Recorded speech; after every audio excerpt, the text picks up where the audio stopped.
Well, hello, and welcome to the Everyday Missionary. I am Matt Boswell. I'm your host, and I am excited / passionate / kind of concerned for today's topic. But before I get into the topic, I should give you the background of the topic. And so today is Wednesday morning. It is a full, maybe 12 to 13 hours in the aftermath of that amazing event last night known as WWE Presidential Debating, right? So it just was no different than going to see the SmackDown, right? It just felt kind of bizarre and weird and everything else. And my original plan was not to actually do the podcast after the debate, because normally I do the podcast on Tuesday. I don't do them on Wednesdays. But yesterday was kind of crazy. Couldn't get it done.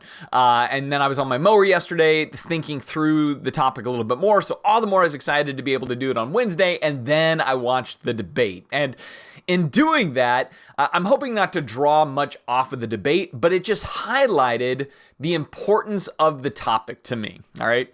And maybe even in light of that, it reminded me of the challenge that we face as Christians. And then this is why I go back to this topic started for me about 4.5 to 5 years ago, why I've processed it a lot, why I'm talking about it today. And maybe to jump into this, I want to kind of remind us that we're in this little micro series right now, because it's my belief that the time that is best for us as followers of Jesus to do self-evaluation, to figure out how we can be better missionaries in our world, how to get calibrated to be more kingdom-minded, all of that is best done in real-time circumstances, right? The best time to show your kid how to change a flat tire is when the tire's actually flat, right? They can actually go through the entire process of jacking it up and the lug nuts and taking a flat tire off and putting a filled up tire on, doing it when they actually can learn it hands-on, as opposed to theoretically you sit at the dining room table and you tell them how to do it, but there's no hands-on application. I think it's the same way. It's when we're in the midst of stuff, that is the time to then check ourselves a little bit at the social door and ask ourselves, am I being everything that Jesus wants me to be? Am I seeing the world through his lens? And am I bringing the kingdom to bear on the world that I live in? Because at the core of our Christian experience and our mandate is to represent Jesus well in every single environment that our foot or hand or eyes or ears engage with in our world. Our job is, how do we make much of Jesus in this space that I'm in right now? How do I sound like him? How do I think like him? How do I interact with people like he would interact with people? All of that is to be the driving force. Now, I want to be the first one to say that is not easy. It is not easy at all to be like Jesus, because we're not God, right? And it's also not easy because we also have our own self-interest, and we're trying to always kind of push that to the side and make sure Jesus' interest bears more weight in our life than our own. But that's a process, and that's growth, and the Bible calls that sanctification. It's this process of development to look more and more like Jesus. But what we want always applied in our life is the pressure that says, hey, but my job is still to look more like Jesus. And I think one of the places that is also supposed to happen is in a season like this, which is a political process, and we're casting ballots and we're sharing our opinions and all of that. That is also an important place to make Jesus known. Now, when I say that, I'm going to start to highlight a handful of things here really quick. The first thing I want to highlight is the fact that to do that is also tremendously hard, because our world does not represent Jesus. Doesn't matter what little corner of our world. If we're talking about our economics, if we're talking about our entertainment, if we're talking about our political policy, if we're talking about local governance, if we're talking about, educational models, whatever else, nothing can fully represent Jesus in this world for many reasons. One is it's fallen. Number two, it's not all run by those who are sensitive to Jesus. Number three, only Jesus can rule and reign in a way that actually puts everything in perfect calibration. And so from that, we're never going to see some perfect Jesus-like utopia in this world apart from Jesus injecting that kind of personally and emphatically. That's not going to happen.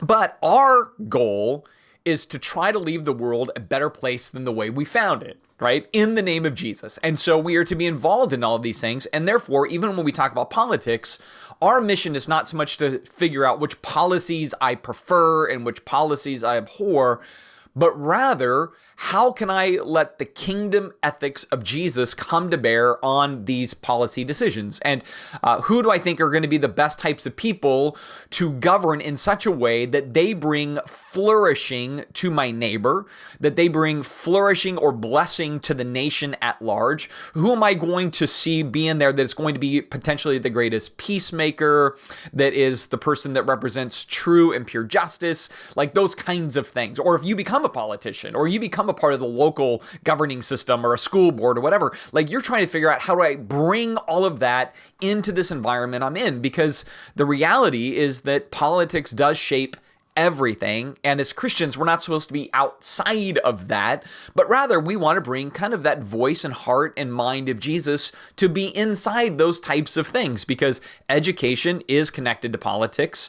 Healthcare is connected to politics, economics, security, national identity. I mean, you name it. There's pretty much nothing that isn't connected to something politically. And therefore, Christians are to be in the political process. But we are to be in that process as Christians.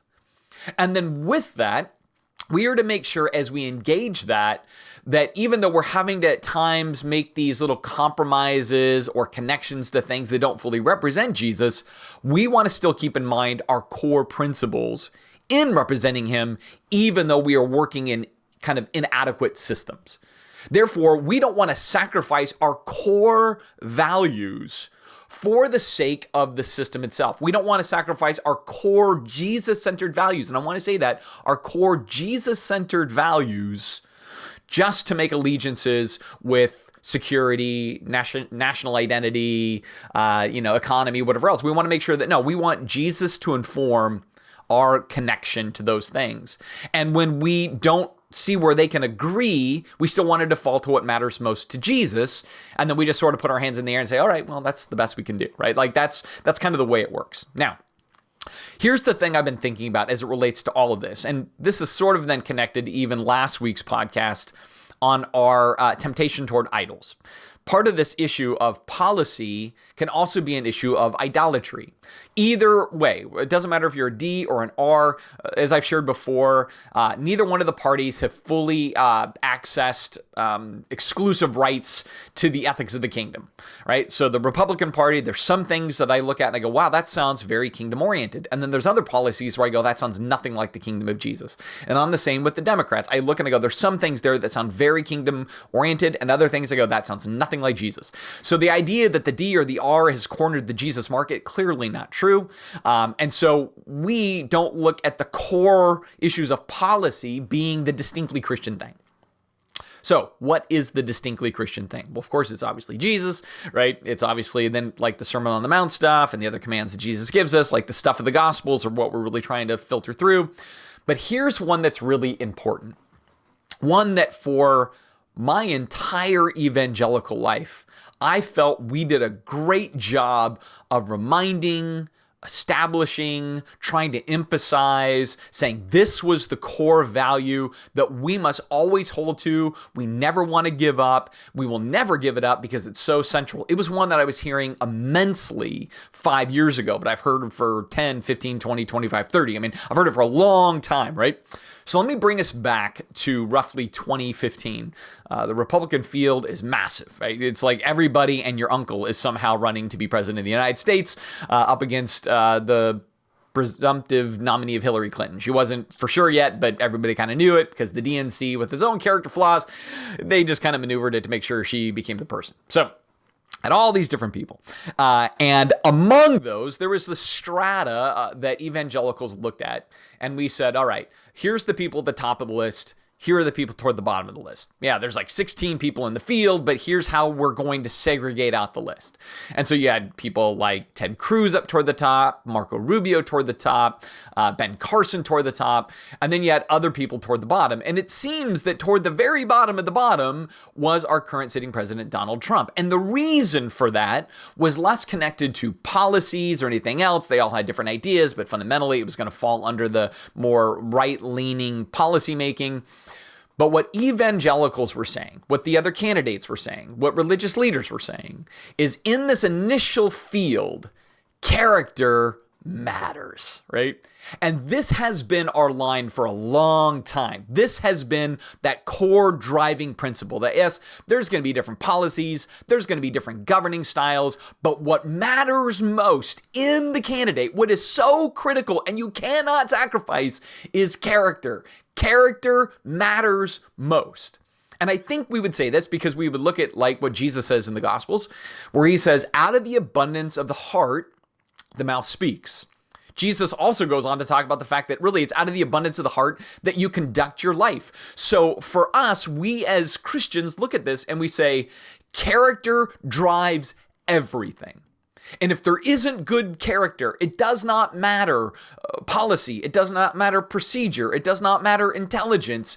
You don't want to hand power to a person who is deficient in character. So during that whole cycle, as everybody was kind of weeding out and we were seeing the Republican field get smaller and smaller and smaller, there was these urgent cries for, listen, there needs to be character in this. Character's got to matter. We must cast our vote based on character. And we've said this again for dozens and dozens of years. When things happened with Bill Clinton, it was the evangelical voice that said, hey, character matters. This man abused his authority to take advantage of a younger woman, and that is immoral and it is wrong, and this is why character matters. Character spoils everything. He's setting an example for our children. Remember back in the day when this all happened, and he was like, well, I didn't have any sexual relations, and evangelical said, great, now he's just decided that that type of sexual encounter isn't sex, and what's that going to say to our kids? Our kids are all going to start doing this now. So we had this really clear primary focus that said, you're an example of character. You are spoiling the example of character. You're not an example of character. And this is why we need somebody different. And so for us, that has always been kind of the compass north in our world. Because again, we know that some of the most distinctive Jesus characteristics, like he's the way, the truth, and the life, we're not emphasizing that in politics. But what we expected of our politicians is this idea of character, and character matters. And so all the way through kind of 2015 and then going, into the election, it was character matters, but it got whittled down. And who we were left with, if you're a Republican, is an individual that you said, okay, this is a far cry from character.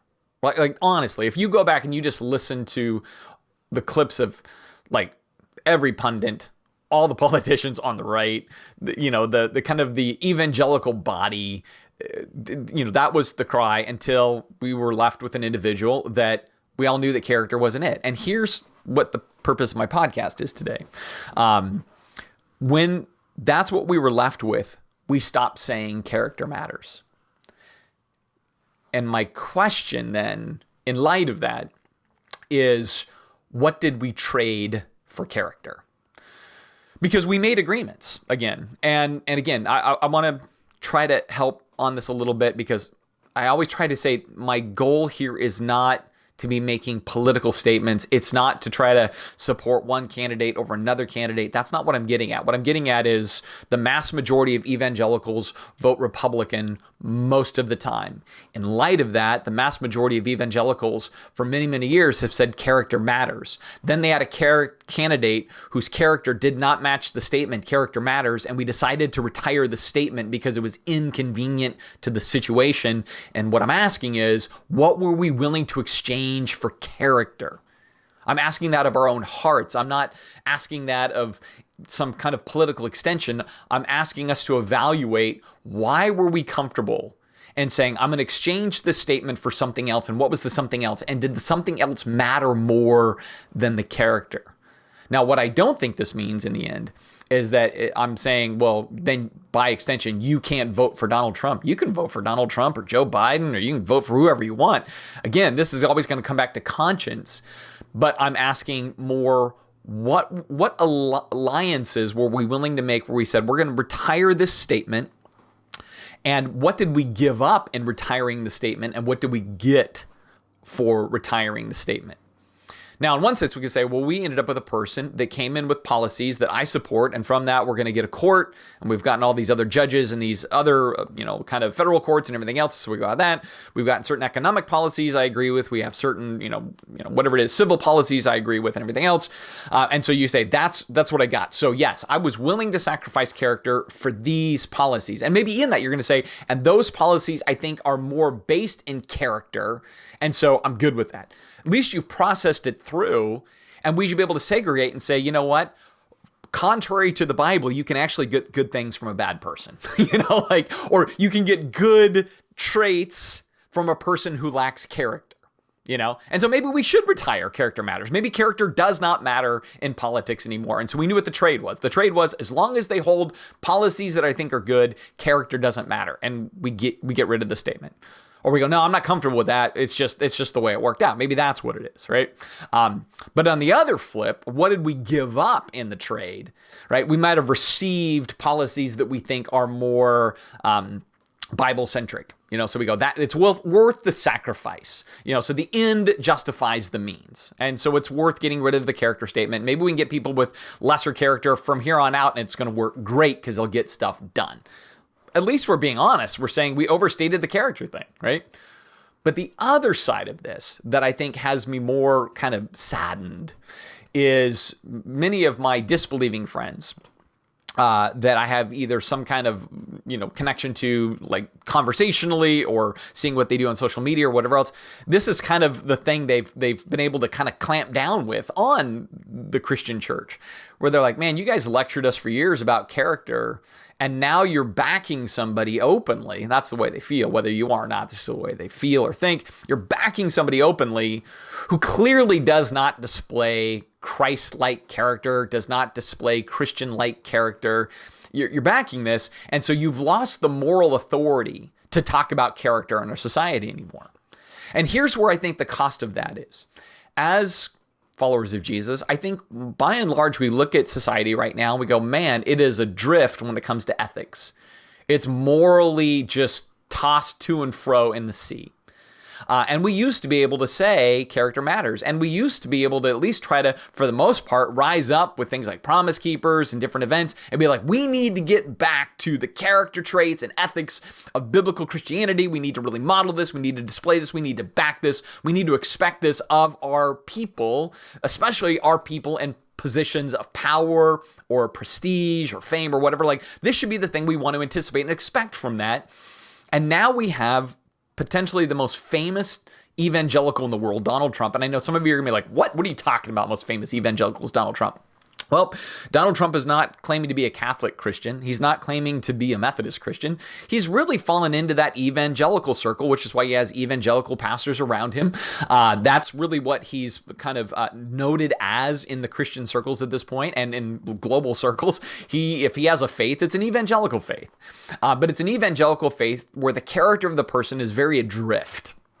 Right. And I think that's what we even saw highlighted last night in the debates. If you watch them, you didn't look and say, you know what, that is the model of an evangelical man. And this is where we said, you know what, I'm not hiring or electing a pastor. That's not what I'm doing here. I'm electing a politician. And I go, so what we're saying is that the character of a politician with incredible power is less important than the character of a pastor.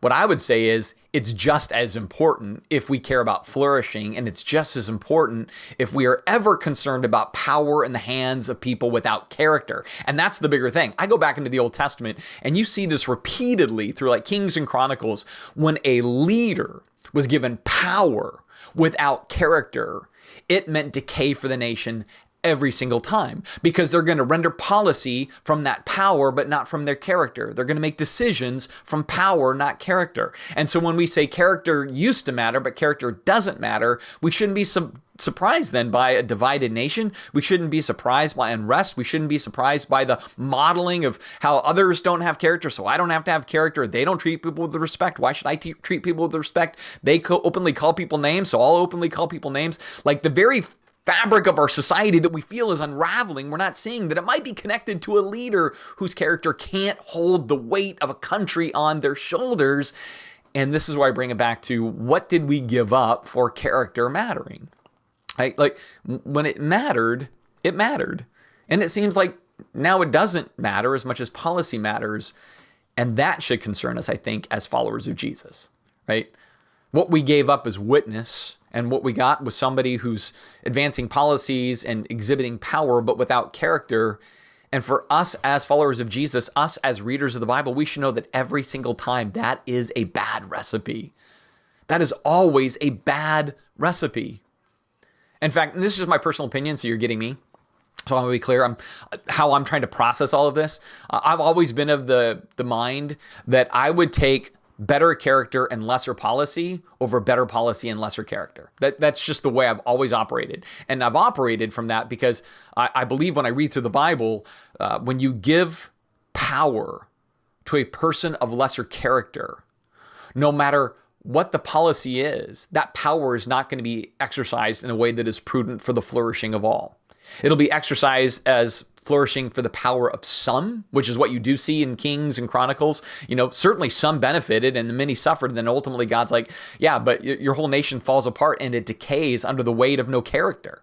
Like if we believe nations rise and fall with the absence of character, why would we make the most powerful person in our political structure a person that we question their character in a pretty open way? And I think that was always the challenge going back to 2015 and rolling into finally 2016, really 2014 all the way into 2016, is there was always concern that, yeah, this is not the person I would choose. Like if the current president was a Democrat, we as evangelicals would be having a fit. We would say this is the ultimate doom of a society because both we wouldn't like the policy and we would be just shocked by the character, and that's where I want to get us to be honest. Not saying in the end, don't vote for President Trump. What I'm saying in the end is just don't make allegiances that excuse the character problems. Don't make allegiances that says the end justifies the means. And so I'm going to stop saying character matters. I would rather we say character matters. It is tragic that the character of this person is not becoming of a guy that claims Jesus and claims to be a fellow evangelical type Christian. Like that should grieve us immensely. I'm watching pastors blow out left and right for the same idea of character flaw. Right? But you know what? They have big churches. They have large followings. They know how to engineer some really cool stuff. And I go, yeah, you can get stuff done with power and no character, but that doesn't honor Jesus. And we as Jesus followers, we need to come alongside with grace. We need to come alongside with care, but we don't want to just turn a blind eye. I'm not saying we have to say things that are mean. What I'm saying is, you know what? In 4 years or 8 years or whatever, these people are going to come and they're going to go, right? But our message of character matters must remain. And I just watched us retire it. We retired it like almost 4 years ago. We said, shh, stop talking about it. Don't talk about that anymore. It's not convenient to what we're wanting to accomplish right now. And that's where I go back to sometimes our idols are so powerful we don't even realize they're idols. Or sometimes we're willing to turn a blind eye to our guys, but then we're going to point out their guys and their lack of character. And that just diminishes witness. That diminishes mission. That diminishes our calling. Because we want to bring character to our politics, to our school districts. We want to bring character to our work. We want to bring character to our community and civic events. Like, why wouldn't we? Like, that has to matter to us. And when we don't see it, we should be like, forgive us. We know that's not healthy. We know that's not right. We're praying for that because, again, we want that to be different. We're sad that that person claims the name of Jesus but does not conduct their life in any way that looks like Jesus. That should be the thing that we're saying. We're grieved by that. We're praying for that. We want to come alongside that. Like I hope and pray that people like Mike Pence and others are coming alongside the president saying, Don, that was nothing like Jesus, man. Like, hey, I know politics is hard. I know it's in the throes, but we want to make sure that we're fighting for Jesus-centered dignity. We're fighting for Jesus-centered empathy. We're fighting for Jesus-centered focus in what we do, even in a political process and kind of banter that can be tight and tough, and it's tough to find consensus. Again, what matters most is the expression of our faith in the most obvious of ways, which is character. Because the amazing thing about character to me is that both disbelieving people and believing people agree a lot on character. Not on everything, but they agree on a lot of things, right? Showing mutual respect, even though they don't always do it. Showing love of neighbor, even though they don't always do it. But there's a lot of agreement on what we are supposed to be. And as followers of Jesus, we're also empowered by the Spirit to be those things, which is why we don't want to make alliances or allegiances that cause us to stop emphasizing the things that are most important.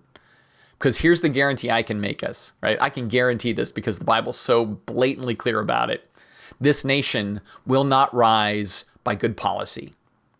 And this nation will not fall by bad policy. This nation rises and falls like all nations do based on if character matters. That's it. That's all, right? Society is a road when character doesn't matter. Society is a road when its leaders do not model and display character that its people can follow. Now, I know there's a lot of leaders in our culture. There's entertainment leaders, right? And they're not modeling character. I agree, right? Unfortunately, there are religious leaders and they're not modeling character. I agree. There are political figures that are not modeling character, and I agree. But we should never excuse that. We should never retire the statement. We should never stop expecting our own to live it, right? And we should acknowledge with repentance and grief when they don't. We should not defend it. We should not enjoy the bites and barbs and slams and name calling. We should not be like, yeah, that's right. Like, no, none of that, right? We got to get back to what our calling is. Now, I think chiefly it's not about pointing the finger at lost people how they don't have character. Rather, I think it's about us who know Jesus living out our character, and those who claim Jesus, for us to lovingly come alongside them and say, hey, don't forget, we have a character to live out. And much of that is the stuff of the fruit of the Spirit: love, joy, peace, patience, kindness, goodness. Like, these dispositions reveal the heart, right? And then honesty and thoughtfulness and care for your neighbor and care for your enemy. Peacemaking in a way that brings unity where there's been division, that sits down and collaborates and talks and interacts, doesn't draw up lines and says this group versus that group. I mean, I'll be honest, I live in a blue state. And so for me, I continue to hear this person that claims the name of Jesus, and he segregates it red states and blue states, and kind of the red states are awesome and the blue states are lame. And I'm like, this just does not sound like somebody that claims Jesus, right? And this is why I say character matters. If there's no character, there's no desire for peacemaking. If there's no character, there's no desire for unification. If there's no character, there's no desire to want to decelerate tension. And this is why we need to care about character. Now, I know we're put in a tough spot as evangelical Christians right now, right? And when it comes to voting, I want to continue to say, you must vote your conscience. You must vote what you feel is God's best for a nation. And it may not be as clear as A and B, and you got to wrestle through this. And this is why I think we should always wrestle. Ask every question of every policy, every tax, every law to come past, every candidate to roll in. We want to ask the question, Jesus, what is most ideal in this circumstance, right? But what we don't want to do is stop saying character matters. And we don't want to excuse when we see character flaws that matter, right? We want to address those with humility and with grace and with honesty. And I think the more we do that, the more I believe we'll even welcome the Holy Spirit to fill us afresh and anew as the American church, because we're not kind of doing Jesus plus idols, right? But rather we're saying, Jesus, what matters more is what matters to you. And I will fight for that before I fight for anything else, because that's what I know changes a world. What changes a world is the greatest commandment, to love God and to love your neighbor. What changes the world is the demonstration of the fruit of the Spirit. What changes the world is the character that God has designed for us to live out. And if we sacrifice that, no policy, no politician can save us. Ask Rome, ask Israel, ask Judah, right? You ask Greece. Like, it doesn't matter. It doesn't matter, because what does matter is character. And the more we embody that character, expect that character, remind that character, not in judgment, but in grace, the more effective we will be as everyday missionaries.